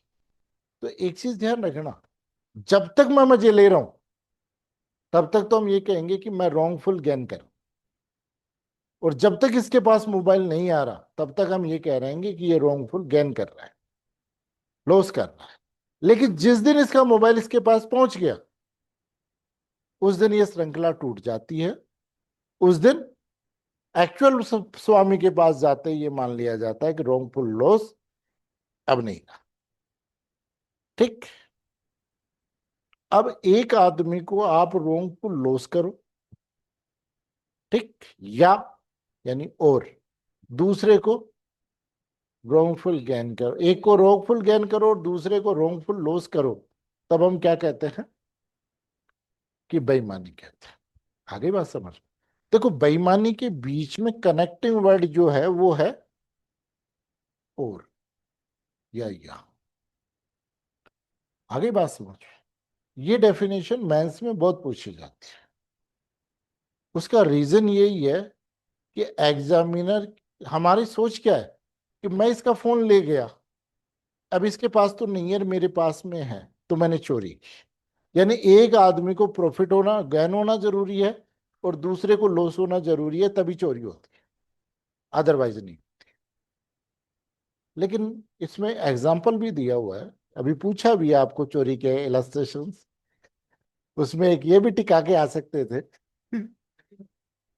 है ना, कि भाई जैसे मैं आपके घर पे गया, ठीक, और आपने मेरे से बोला कि सर मैं चाय बना के ला रहा हूँ या ला रही हूँ। मैंने कहा ठीक है बना लो। अब आपके घर पे कोई बढ़िया सी घड़ी रखी हुई है, वो घड़ी देख करके मेरा मन आ गया कि यार घड़ी तो लेके चले, लेकिन वो कहा आज लेके जाएंगे तो पता चल जाएगा।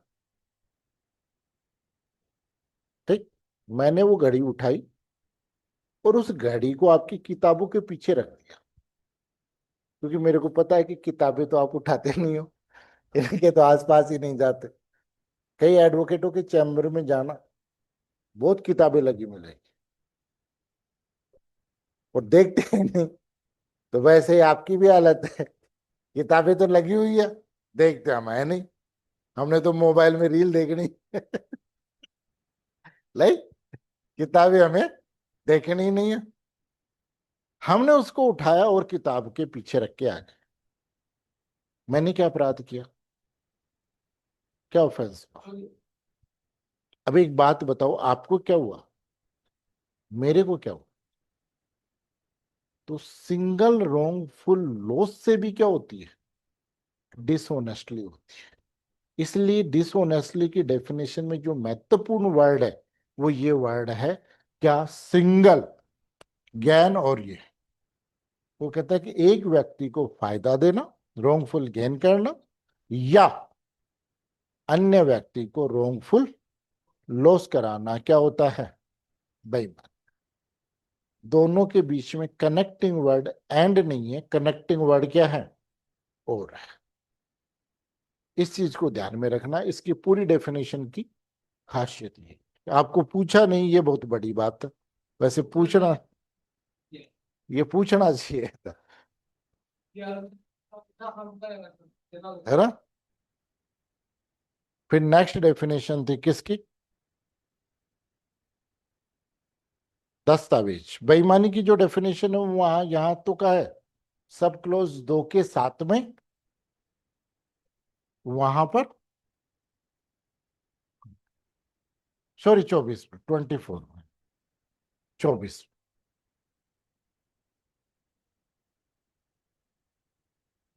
फिर नेक्स्ट डेफिनेशन है किसकी, डॉक्यूमेंट्स। डेफिनेशन की यहां पर जो डेफिनेशन दी हुई है वो कहां दे रखी है, सेक्शन 2 सब क्लोज 8 में, और यहां पर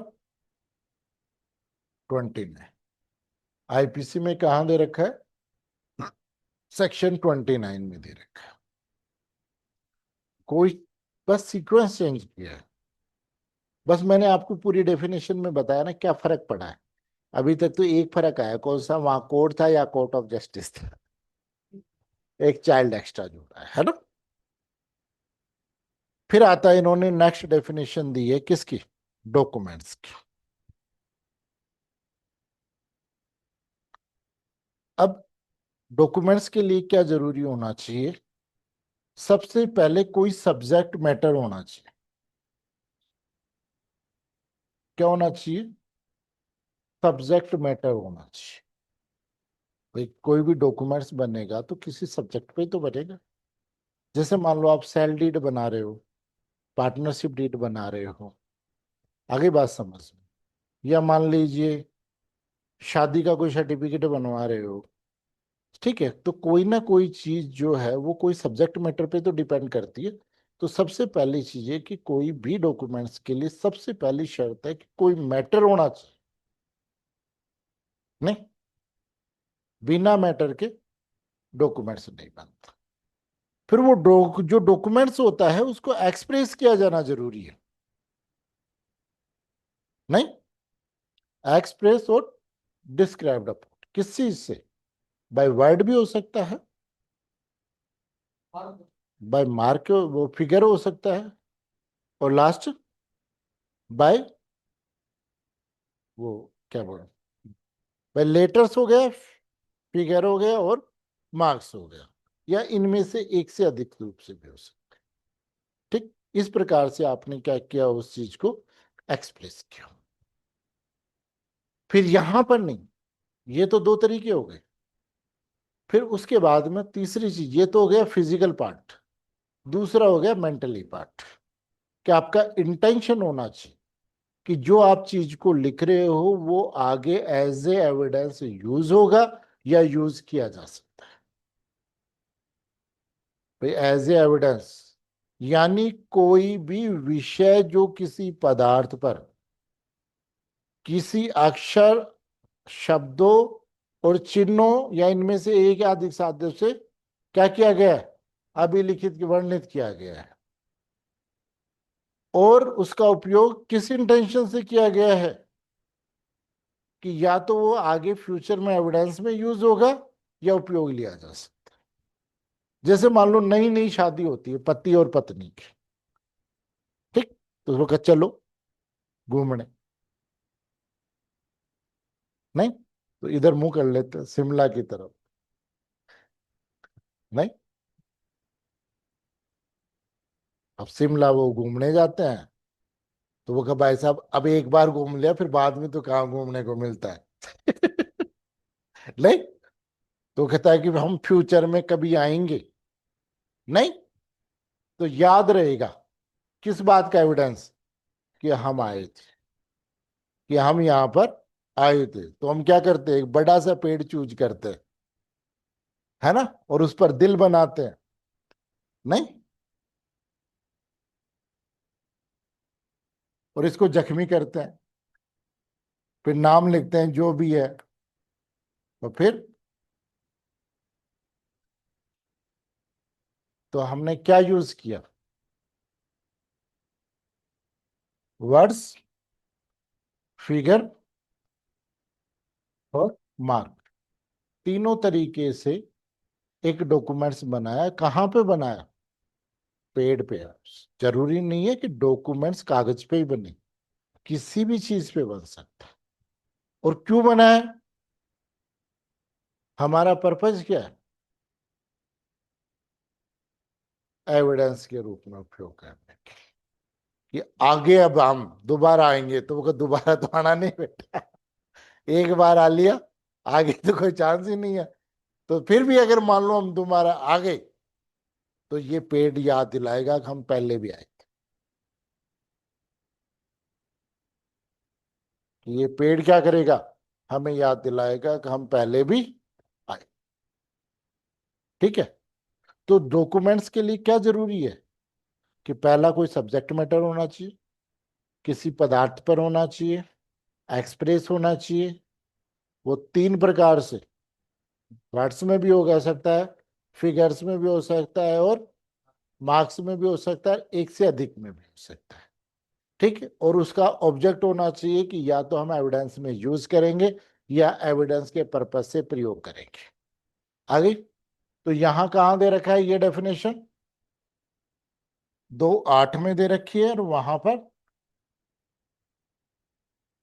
सेक्शन 29 में। फिर इन्होंने एक्सप्लेनेशन दिया है कि ये बात सही है। एक बात बताओ, आपने वो जो चित्र बनाया, कौन सा वाला, ये किसी कोर्ट में पेश करने के लिए बनाया है क्या, ये हमारी याददाश्त के लिए कि हम इन फ्यूचर में हमारा साक्ष्य रहेगा। तो फर्स्ट एक्सप्लेनेशन क्या कह रहा है, ये जरूरी नहीं है कि वो कोर्ट में प्रयोग करने के लिए ही इंटेंशन से बनाया जाए। हाँ, नहीं, पर देखो आजकल तो क्या है, सोशल मीडिया, तो सोशल मीडिया में आप जाओ और फोटो डाल दो, नहीं, और लोग एक चीज मैं बताऊं, इतनी फोटो खींचने में मस्त रहते हैं कि वो जो पिकनिक या घूमने का तो एंजॉय करते ही नहीं, केवल फोटो डालने में कि देखो हमने एंजॉय किया। और एंजॉय तो किया ही नहीं भाई साहब, अगर इतनी फोटो खींची है तो एंजॉय तो आपने किया ही नहीं, नहीं। लेकिन आप ये सोचो कि जब ये फोन नहीं थे, मेरे पास टेलीफोन भी नहीं था, आपके पास भी टेलीफोन नहीं था, और मान लो मैं जाया कहाँ पे, नहीं, हिमाचल प्रदेश घूम आया, मिला धर्मेंद्र से, धर्मेंद्र से, या फिर मान लो मैंने, धर्मेंद्र ने प्रोग्राम बनाया कि भाई धर्मेंद्र हम शिमला चलते हैं सर, मैं कहा चल। मैंने धर्मेंद्र से, लेकिन मैं पहले भी जाके आया हूँ। अरे वो कहा सर क्यों मजाक करते हो, आपको यहाँ से बाहर देखा ही नहीं हमने, जयपुर से, जयपुर से बाहर केवल आप चौमू तक ही गए हो। आगे गए नहीं। मैं कहा कोई बात नहीं, मैं कहा तू शिमला में चल, मैं दिखाऊंगा तेरे को कि मैं शिमला गया था कि नहीं गया था। नहीं, फिर ऐसे पेड़ के पास ले जाके खड़ा कर देता हूँ, देख आया था शिमला, ये मेरा ही लिखा हुआ है। समझ गए? तो जरूरी नहीं है कि हम उस एविडेंस को यूज कहाँ करें, कोर्ट में। फिर इन्होंने कहा कि कॉन्ट्रैक्ट, जिसमें भी कॉन्ट्रैक्ट डिस्क्राइब की हुई है वो सारे लेख क्या हैं, डॉक्यूमेंट्स है ना। फिर इन्होंने कहा कि cheque, power of attorney, map, कोई भी return contents dictionary institute a documents, वो सारी के सारे क्या हैं, डॉक्यूमेंट्स। फिर उन्होंने सेकंड एक्सप्लेनेशन दिया, वो सेकंड अलग एक्सप्लेनेशन ये दिया कि कोई भी बात जो एक्सप्रेशन में होती है, आप कहीं पर जैसे जो कॉमर्शियल ट्रांजैक्शन होते हैं ना, उनमें वो कोड वर्ड में बात करते हैं। कॉमर्शियल ट्रांजैक्शन में क्या है, कोड वर्ड में बात करते हैं। तो वो पूरी बात तो नहीं लिखी हुई थी, लेकिन जो अधूरी बात भी होती है वो भी एक डॉक्यूमेंट से बनाती है। इसके लिए मैंने आपको एग्जांपल भी दिया था कि भाई मैं एक, मेरे रिश्तेदार के यहाँ बेटा चाय, किसी ने रिश्तेदार ने कोचिंग खोली थी यहाँ पे, तो मैं उससे मिलने गया, तो उसके पास दो व्यक्ति ऑलरेडी बैठे हुए थे। मैंने, तो वो जैसे कहे कि मैं, अच्छा सर वो कहे चलते हैं, वो कहे नहीं नहीं बैठो चाय आ रही है। वो कहे नहीं सर आधा घंटा हो गया चाय आई ही नहीं। फिर वो उठ के चले गए, मैं बैठ गया। फिर उसने चाय वाले को वो एक चिट्ठी लिख करके भेजी, इतनी देर में तो चाय आ गई। मैंने कहा यार हमारी किस्मत बढ़िया है। मैं कहा हमारी चाय 5 मिनट में आ गई, उनके आधे घंटे में भी चाय नहीं आई। तो उसने बताया कि यार यहाँ बैठने के बाद में सारा दिन तो चाय मंगा नहीं सकते ना, तो हम दो प्रकार की पर्ची बनाते हैं। एक में हम लिखते हैं जैसे चाय, और चाय के ऊपर राइट मार्क कर देते हैं, इसका मतलब कि चाय भेजनी है। और केवल हमने ये लिखा कि दो चाय, इसका मतलब चाय नहीं भेजनी है। अब वो बात पूरी तो उस डॉक्यूमेंट्स में नहीं लिखी हुई है, लेकिन जिस प्रकार एक ट्रेडिशन बना लिया, क्या कॉमर्शियल ट्रेडिशन बन गया, ये एक कॉमर्शियल वाणिज्यिक प्रथा बन गई, इसलिए ये क्या हो गया, एक डॉक्यूमेंट्स हो गया। अब जैसे मान लो वो लेकर के आए, क्या, चाहे वो पर्ची, वो का साहब देखो आपकी, वो कहाँ लिखा हुआ है कि चाय लानी है, और उनमें कहा मना किया है चाय नहीं लानी है, लेकिन वो एक क्या है, ट्रेडिशन बन गई। तो वो भी क्या है, एक डॉक्यूमेंट्स। फिर देखिए नेक्स्ट डेफिनेशन, देखिए इन्होंने नेक्स्ट डेफिनेशन दी हुई है फ्रूडेंटली की, किसकी, कपट की, है ना। तो इन्होंने कहा कि कोई भी काम अगर हम फ्रॉड करने के इंटेंशन से किया जाता है, नहीं, तब हम ये कहते हैं कि उसने क्या किया है, फ्रॉड किया है फ्रूडेंटली, है ना। तो इन्होंने कहा कि अगर हम डिफ्रॉड करने के इंटेंशन से कुछ भी कर रहे हैं तो वो क्या होता है, कपट होता है ना, कपट पूर्वक होता है। फिर दूसरी डेफिनेशन आती है फ्रॉड क्या होता है। तो यहाँ कोई डेफिनेशन नहीं दी है, कहां पर, बीएनएस में, है ना। यहाँ किसकी डेफिनेशन दी है, 2(9) में केवल फ्रूडेंटली की डेफिनेशन दी हुई है, और वहां पर कहां पर दी हुई है, आईपीसी के सेक्शन। और फ्रॉड की डेफिनेशन यहां दी थी, फ्रॉड की डेफिनेशन दी हुई है कॉन्ट्रैक्ट एक्ट। ये फ्रॉड के लिए 5 चीजें आती हैं। फ्रॉड में कितनी चीजें आती हैं, 5 चीजें आती हैं। पहली चीज कि भाई कोई बात जो आपको पता है कि सत्य नहीं है, झूठी है, उसको आप किसके रूप में, सच्ची के रूप में बताते हो कि ये बात तो सही है। जैसे मान लीजिए फोन है, और ये फोन मान लीजिए मैं ये कहता हूं कि साहब ये फोन पहला फोन है दुनिया का। अब ये मेरे को पता है कि पहला है कि नहीं है, तो मेरे को ये पता है कि मैं, सही बात नहीं है कि ये पहला फोन है, फिर भी मैं आप लोगों को क्या बता रहा हूं कि ये पहला फोन है, तो ये बात सत्य। तो यानी कोई ऐसी बात जो सत्य नहीं है उसको आप क्या बता रहे हो, सत्य बता।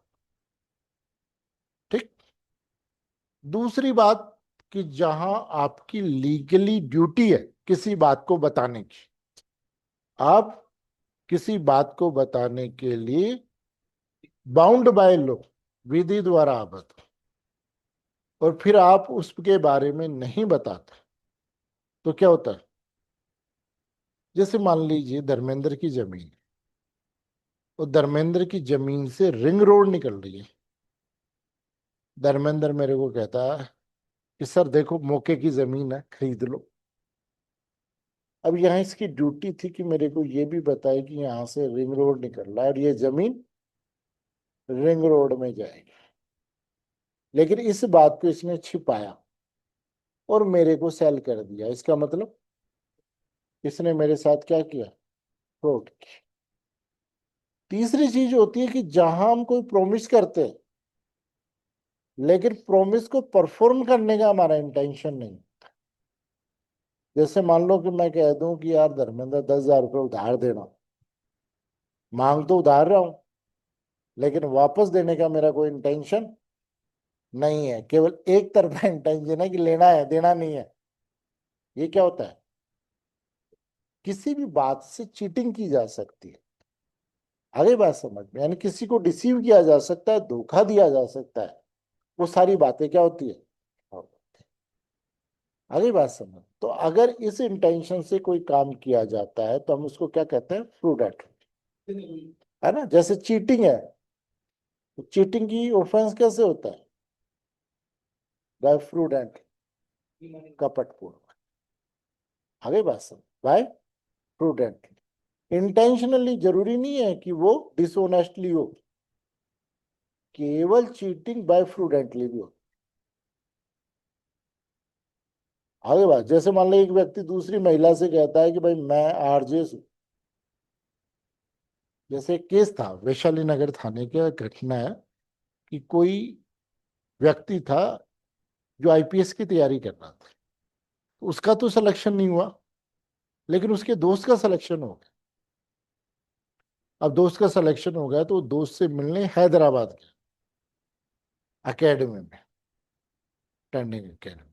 तो टर्निंग एकेडमी में उसने क्या किया? दोस्त की ड्रेस पहनी, वहां से वही आज एकेडमी में, ग्राउंड में, हैदराबाद एकेडमी में, और वही आईपीएस की वर्दी टर्निंग वाली पहन के। तो यहाँ अपने जयपुर के कुछ लोगों ने देखा कि भाई बिहार का एक व्यक्ति है, यादव है और आईपीएस है, तो उन्होंने अपनी बेटी की शादी कर दी उसके साथ। अब वो घर पे ही बैठा रहे, तो उसने कहा ट्रेंडिंग पे कब जन्म का अपने तो हो गई पूरी। नहीं, उसने क्या अपराध किया? भाई कोई पैसा लिया क्या? केवल शादी तो की। आगे बात समझ। तो बाय फ्रूडेंटली, केवल फ्रूडेंटली भी चीटिंग होती है। नहीं। फिर नेक्स्ट डेफिनेशन दे रखी है इन्होंने, लिंग। क्या दे रखा है? लिंग। नहीं। अब चोरी की डेफिनेशन पढ़ो। जी है।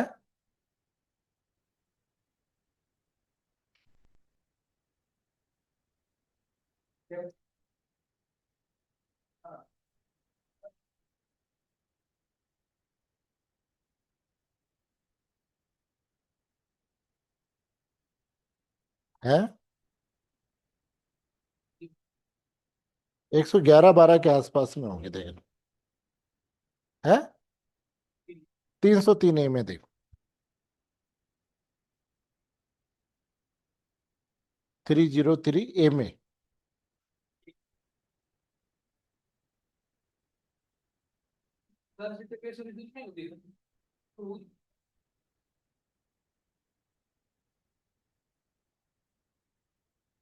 क्या दे रखा है? ही वर्ड दे रखा है, सी वर्ड दे रखा है डेफिनेशन? डेफिनेशन में ही वर्ड है या सी वर्ड? पूरा पढ़ो ना।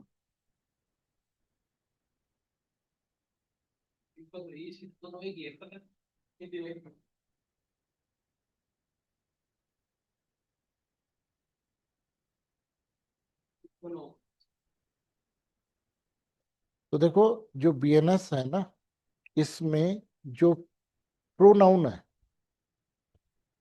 जो वर्ड दे रखा है क्या, प्रोनाउन, वो प्रोनाउन में वर्ड दे रखा है, चाहे महिला हो या पुरुष, दोनों के लिए ही वर्ड दे रखा है। और ट्रांसजेंडर तीसरा भी हो गया। तो इन्होंने कहा कि जो पुल्लिंग वाचक वर्ड दे रखा है ही, तो ही में सी और ट्रांसजेंडर सभी इंक्लूड। आगे बात समझ। तो जो ही वर्ड दे रखा है उस ही वर्ड में सारे include, है ना। तो इन्होंने कहा कि अब वहां पर क्या था, पुरुष और महिला थी, यहां पर एक नया और जोड़ दिया, ट्रांसजेंडर वर्ड, है ना, जेंडर वर्ड में, है ना। फिर नेक्स्ट डेफिनेशन इन्होंने दी है गुड फेथ की। यहां पर कहां दे रखा है, सेक्शन, और वहां पर 52। और इससे पहले जो लिंग की डेफिनेशन थी, जेंडर की, ये कहां दे रखी है, और वहां पर 10 में दी हुई है। और केवल, सॉरी, यहां 2 10 में दे रखी है, यहां पर 8 में, है ना। और दूसरी बात कि वहां पर केवल मेल और फीमेल वर्ड यूज किया गया है। इस डेफिनेशन में एक ट्रांसजेंडर वर्ड और आ गया, है ना। एक डेफिनेशन में कौन सा वर्ड आ गया, ट्रांसजेंडर। नेक्स्ट डेफिनेशन है गुड फेथ, है ना, कि कोई बात सद्भावना पूर्वक की गई या विश्वास नहीं की गई थी, जब सम्यक सतर्कता या विश्वास की गई, कि nothing is said to be done or believed in good faith which is done or believed without due care और एंड अटेंशन। फिर नेक्स्ट डेफिनेशन दे रखी है गवर्नमेंट, यहां पर 2 12 में है, वहां सेक्शन 17 में दी हुई, यहाँ वहां पर कहां दे रखा है, 17 में दे रखा है। फिर नेक्स्ट डे रखा है हार्बर,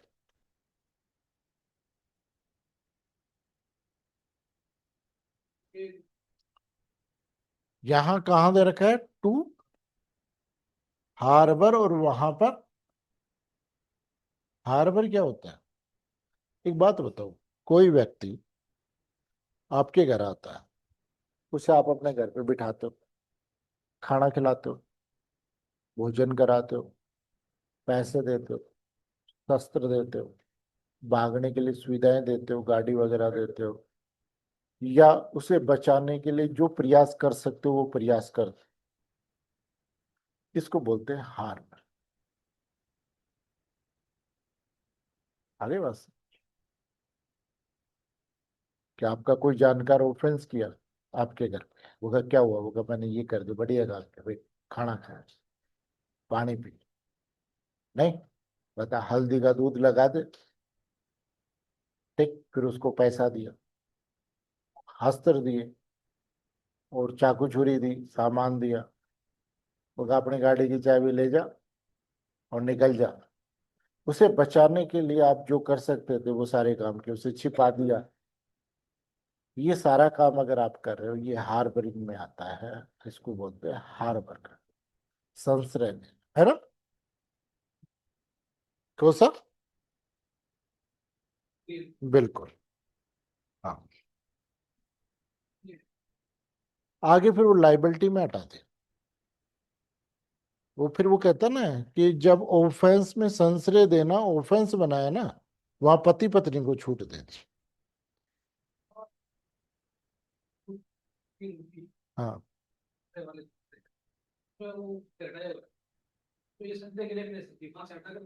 बिल्कुल।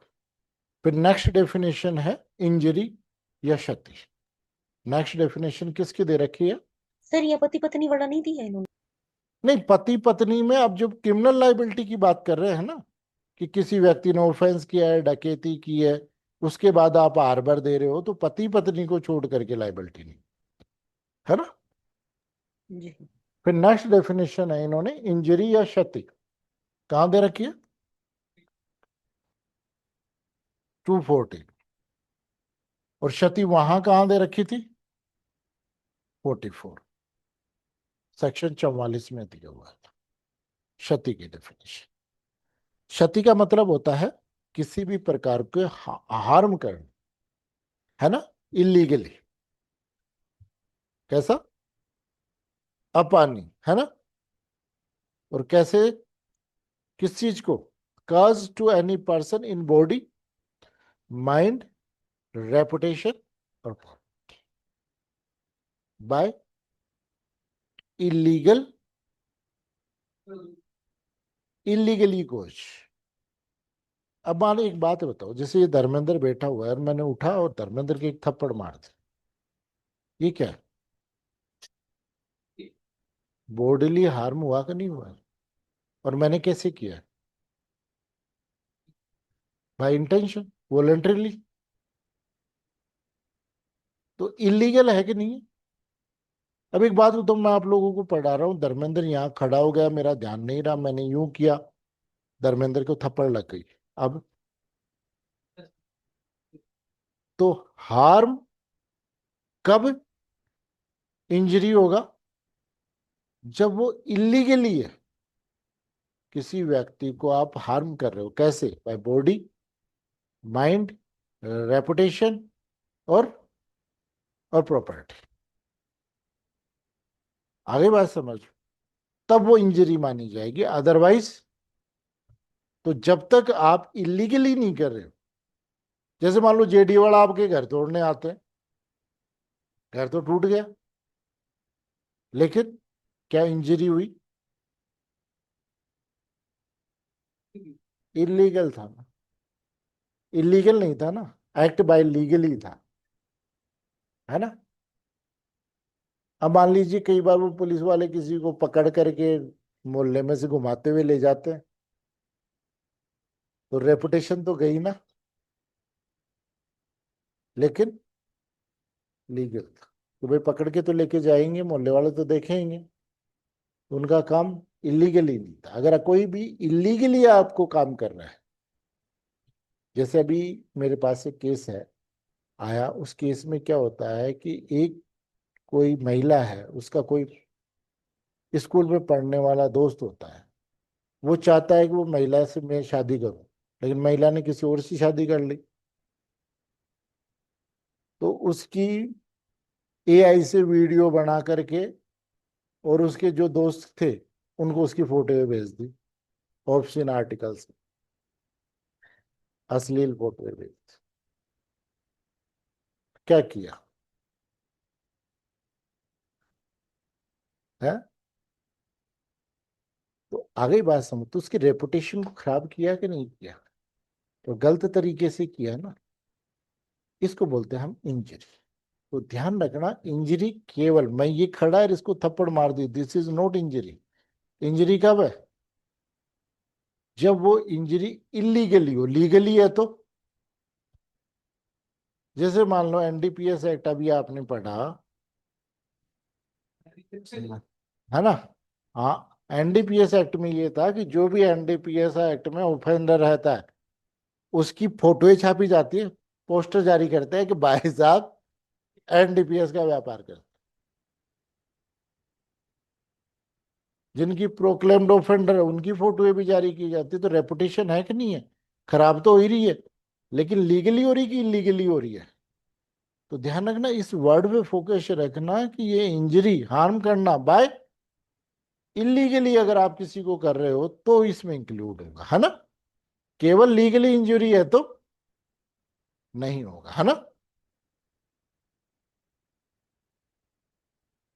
फिर इन्होंने नेक्स्ट डेफिनेशन दिए, इलीगल और लीगली बाउंड टू डू।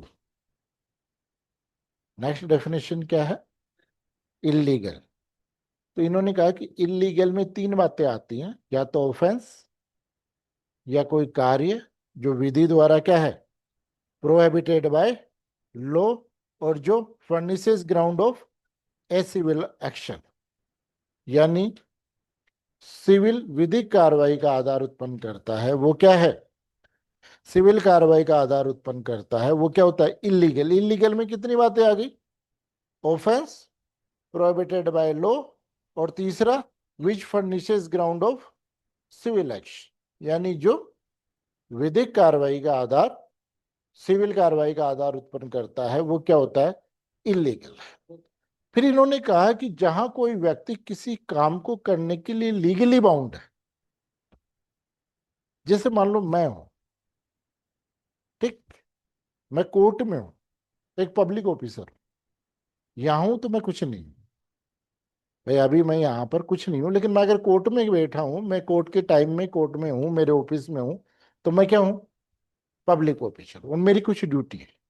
जैसे मान लो मेरे पास कोई विटनेस आता है मेरे कोर्ट का, तो मेरी ड्यूटी है कि मैं विटनेस को पहले मामले को बताऊं, फिर उसको कोर्ट में ले जा करके उसके स्टेटमेंट रिकॉर्ड करवाऊं। आगे बात समझ।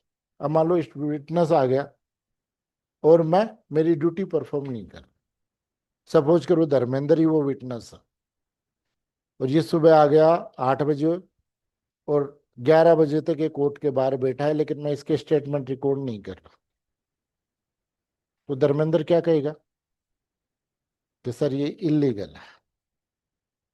कहेगा कि नहीं कहेगा? कि जहां मेरी कोई ड्यूटी है, या किसी भी व्यक्ति की जहां लीगली कोई ड्यूटी है और उस ड्यूटी को परफॉर्म नहीं कर रहा है, तब हम ये कहेंगे कि दिस इज इलीगल।